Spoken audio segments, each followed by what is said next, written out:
బడ్జెట్లో ఏమీ ప్రజలకు కానీ లేకపోతే ఉద్యోగులకు కానీ పనికొచ్చేటువంటి మంచి అంటూ ఏమీ కనపడట్లా. పర్టికులర్గా ఉద్యోగులకు పెన్షనర్స్కు సంబంధించి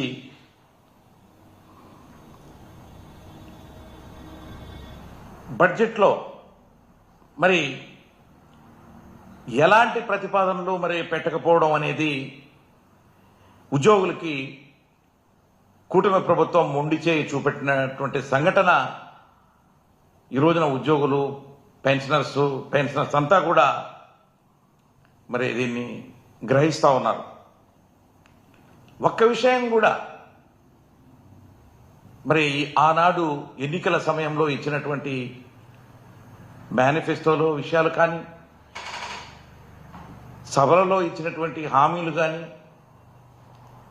ఏ ఒక్కటి కూడా పొందుపరచకపోవడం అనేది ఉద్యోగ వర్గాన్ని కలవరపరిచింది అని చెప్పేసి కూడా నేను ఈ సందర్భంగా తెలియజేస్తా ఉన్నాను.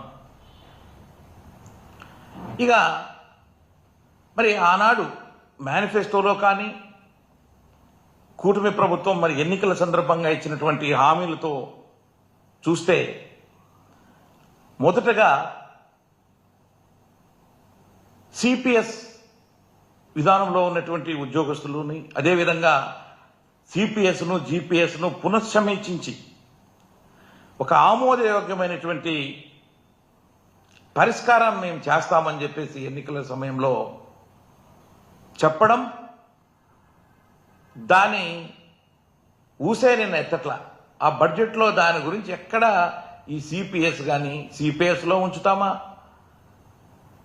లేకపోతే గవర్నమెంట్ ఆఫ్ ఇండియా ఈ మధ్యన యూనిఫైడ్ పెన్షన్ స్కీమ్ అనేది ఒకటి తీసుకొచ్చింది, మరి దాంట్లో ఉంచుతారా, లేకపోతే సిపిఎస్ను రద్దు చేసి ఓల్డ్ పెన్షన్ స్కీమ్లోకి దాదాపుగా ఈ రోజున రాష్ట్రంలో 3 లక్షల పైగా ఈ యొక్క సిపిఎస్ స్కీమ్లో ఉన్నటువంటి ఉద్యోగస్తులందరూ కూడా బడ్జెట్ వస్తుంది, ఈరోజు మా గురించి ఏదో చెబుతారు అని ఎదురు చూసి నిన్నంతా కూడా నిరుత్సాహానికి గురైనటువంటి సంఘటన.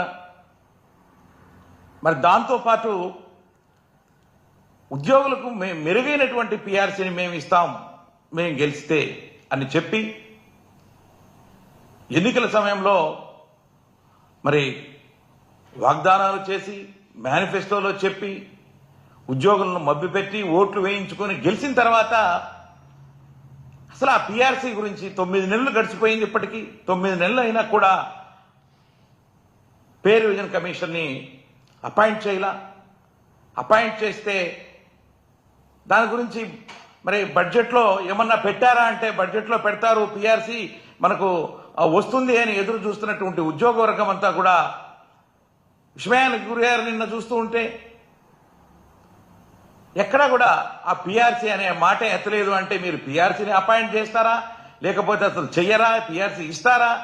మరి ఎన్నికల సమయంలో మీరు చెప్పినటువంటి మేనిఫెస్టోలో విషయంలో ఏమైనాయి అని చెప్పేసి కూడా ఈ రోజున ఉద్యోగులంతా కూడా ప్రశ్నిస్తున్నారు అని చెప్పేసి కూడా నేను ఈ సందర్భంగా తెలియజేస్తున్నా. ఆ యొక్క బడ్జెట్లో దీని ప్రస్తావన లేకపోవడం అనేది మమ్మల్ని చాలా బాధించింది అని చెప్పేసి కూడా నేను ఈ సందర్భంగా తెలియజేస్తా ఉన్నాను. అదేవిధంగా మధ్యంతర భృతి, ప్రభుత్వం వచ్చిన వెంటనే మేము మధ్యంతర భృతిని ఇస్తామని చెప్పారు, దాని ఊసే లేదు. దానికి సంబంధించి కూడా బడ్జెట్లో ఎక్కడ కూడా ఈ యొక్క మధ్యంతర భృతి ఉద్యోగస్తులకు సంబంధించి అసలు ఉద్యోగస్తులకు సంబంధించి ఏ విషయమూ మెన్షన్ చేయలేదు. చాలా మంది చూశారు పిఆర్సీకి సంబంధించి ఐఆర్ గురించి దాంట్లో పెడతారు, బడ్జెట్లో పెడితే మనకు ఖచ్చితంగా ఈ ఫైనాన్షియల్ ఇయర్లో మనకు వస్తుంది అనేటువంటి విషయంలో ఎక్కడా కూడా దాన్ని చేయలే. ఇంతకు ముందు ఉన్నటువంటి ప్రభుత్వం వైఎస్ జగన్మోహన్ రెడ్డి గారి ప్రభుత్వం ఆ రోజున మేము వస్తే ఐఆర్ 27% ఇస్తాము అని చెప్పిన తర్వాత ప్రభుత్వం వచ్చిన వెంటనే మన నెల లోపలనే దాన్ని 27% ఇచ్చినటువంటి ఘనత ఆ రోజు మరి జగన్మోహన్ రెడ్డి గారికి దక్కింది.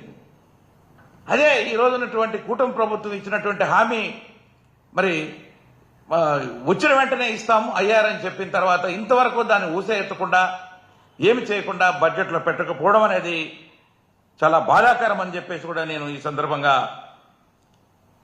తెలియజేస్తా ఉన్నాను. అదేవిధంగా మేము 1వ తారీఖునే శాలరీస్ పెన్షన్స్ ఇస్తాం ఉద్యోగస్తులకి పెన్షనర్స్కి అని చెప్పడం. మొన్న కూడా ముఖ్యమంత్రి గారు మరి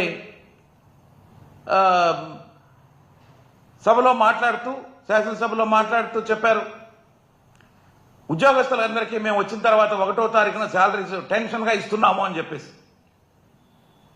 వచ్చిన తర్వాత 1 నెల మాత్రమే జీతాలు పెన్షన్స్ సకాలంలో 1వ తారీఖున ఇచ్చారు. కానీ ప్రతి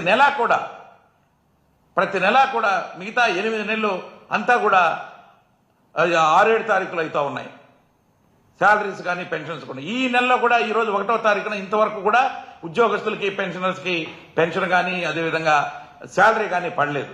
ఎందుకు అలా అబద్ధాలు చెబుతున్నారు వీళ్ళు మేనిఫెస్టోలో చెప్పింది చేయకపోవడము, హామీలు నెరవేర్చలేకపోవడము, దాన్ని మళ్ళా అబద్ధాలుగా చిత్రీకరించి చెప్పడం మేము ఇస్తున్నామని. ఇవన్నీ కూడా అన్ని అబద్ధాలు చెబుతున్నట్టుగా అనిపిస్తా ఉంది. దాదాపు ఉద్యోగస్తులకి 30,000 కోట్ల రూపాయలకు పైగా ఈ రోజున ఉద్యోగస్తులకు రావాల్సినటువంటి బకాయిలు ఉన్నాయి. ఆ బకాయిలు కూడా ఈ యొక్క బడ్జెట్లో ఎక్కడా కూడా మెన్షన్ చేయలే. ఉద్యోగస్తులకి 30,000 కోట్ల రూపాయలు ఇవ్వాలి, వాళ్ళ సొమ్మది, వాళ్ళు దాచుకున్నటువంటి జీపీఎఫ్, ఏపీజీఎల్ఐ ఉంది, అదేవిధంగా రిటైర్మెంట్ బెనిఫిట్స్ ఉన్నాయి, అదేవిధంగా సరెండర్ లీవ్స్ ఉన్నాయి, అదేవిధంగా మెడికల్ బిల్స్ ఉన్నాయి, పిఆర్సీ అరియర్స్ ఉన్నాయి, డిఏ అరియర్స్ ఉన్నాయి. ఇవన్నీ కూడా వాళ్ళ సొమ్ము వాళ్ళకి ఇవ్వాల్సింది. దాన్ని ఎక్కడ కూడా బడ్జెట్లో పొందుపరిచినటువంటి సంఘటనలు లేవు. అంటే ఏంటి మీరు ఉద్యోగస్తులకి పెన్షనర్స్కి రావాల్సినటువంటి ఆ యొక్క బకాయిల్ని మీరు ఎగ్గొడతామని చూస్తున్నారా? మాటలు మాత్రం చెబుతున్నారు, వాళ్ళకి ఇచ్చాం వీళ్ళకి ఇచ్చామని చెప్పేసి గొప్పగా నిన్న బడ్జెట్లో కూడా చెప్పడం, ఎవరికో ఇచ్చాము కొంత అని చెప్పేసి. ఎవరికి ఇచ్చారో అర్థం కాని పరిస్థితి. మేము ఒకటే అడుగుతున్నాం ముందటి నుంచి కూడా, ఉద్యోగస్తులకి పెన్షనర్స్కి ఇగో ఇంత బకాయిలు ఇవ్వాలి, డిఏ అరియర్స్ ఇంత ఇవ్వాలి, పిఆర్సీ అరియర్స్ ఇంత ఇవ్వాలి అని చెప్పి ఇదిగో ఇంత ఇస్తున్నాం ఇప్పుడు ప్రస్తుతానికి, తర్వాత ఇంత ఇస్తాం అనే మాట ఎక్కడా లేదు. కాబట్టి అది ఖచ్చితంగా దాన్ని కూడా మరి బడ్జెట్లో పొందుపరచాలి. ఈ విషయాలన్నీ కూడా అదేవిధంగా ఇవన్నీ చెప్పారు. మేము గవర్నమెంట్ వస్తానే మేమంతా కూడా రియర్స్ అన్నీ కూడా ఉద్యోగస్తులకు ఇస్తాం అని ఎక్కడ కూడా ఇచ్చినటువంటి దాఖలాలు లేవు. Out sourcing contract and consolidated వాళ్ళకి ప్రభుత్వ పథకాలు వర్తిస్తాయి. ఎందుకంటే వాళ్ళు చిన్న తరగతి ఉద్యోగస్తులు, వాళ్ళకి ప్రభుత్వ పథకాలన్నీ మేము అమలు చేస్తామన్నారు. ఎక్కడ అమలు చేస్తున్నారు? ఏదో ప్రభుత్వం వచ్చి 1 నెల అయిందంటే ఏదో ఇప్పుడే వచ్చిందిలే ప్రభుత్వం అనుకోవచ్చు. దాదాపు సంవత్సరం 9 నెలలంటే 1 సంవత్సరం కావస్తా ఉంది. మరి అంటే ఏంటి మీరు చెప్పింది? మీరు చెప్పి